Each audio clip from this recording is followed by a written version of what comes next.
It's a hard thing to go through periods of life that are confronting and uncertain. Often, it's in these moments that we retreat and isolate. We don't have the energy to catch up with our loved ones or the desire to burden others with our suffering. We feel vulnerable, so we suffer alone, in silence. Yet what we need the most is that deep connection with others that we are resisting. We need a safe space to speak our truth, to express ourselves and feel that we are heard. Those moments in darkness behind closed doors can be frightening, overwhelming and utterly confusing, and it feels even worse when we think we're the only ones experiencing such pain. This is rarely the case. Just ask a few of your friends or family members, and there is a high chance that many of them are suffering through their own struggles too. We may feel hurt, betrayed, damaged, humiliated, and frustrated by someone who wronged us, and for many, reaching out to speak about our experiences is hard, so much that we choose the easier option to stay silent and retain the painful experiences.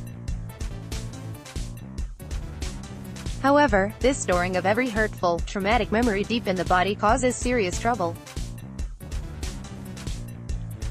The issues can bubble away under the surface for weeks, months, and even years, but eventually, they need to be accepted, resolved, and released from the body. Many of us know this. We know how stress can accumulate in the body, causing inflammation, tension, anger, and sadness.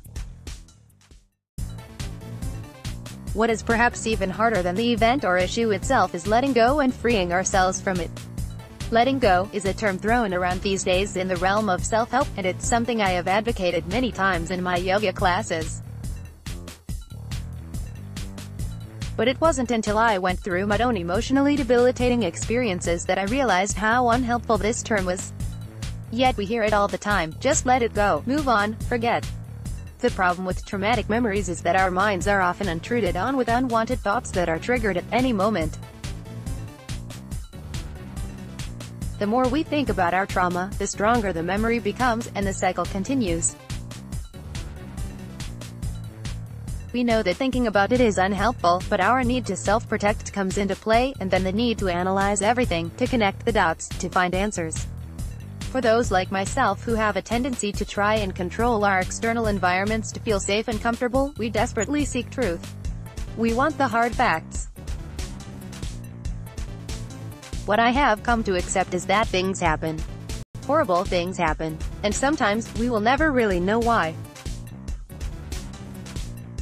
As much as I have tried letting go, it's never provided me with a lasting sense of peace and understanding of my challenging life experiences.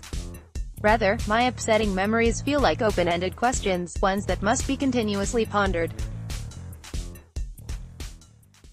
I believe there are two options: to continue allowing myself to be caught up in my story and my pain, distracting myself endlessly so I never have to truly confront it, and when it eventually does arise, I can implode. Or, I can choose to face my suffering with integrity, to feel the deep sorrow, and to acknowledge it with every cell in my body. Then begins the work of reframing the upsetting experiences and empowering myself to survive and grow stronger. Rather than asking, "Why did this happen to me?" and blaming the cosmos, I've taken to seeking some understanding of the surrounding factors, such as the feelings and perspectives of loved ones, even those that hurt me, and how I may have contributed to the circumstances I found myself in.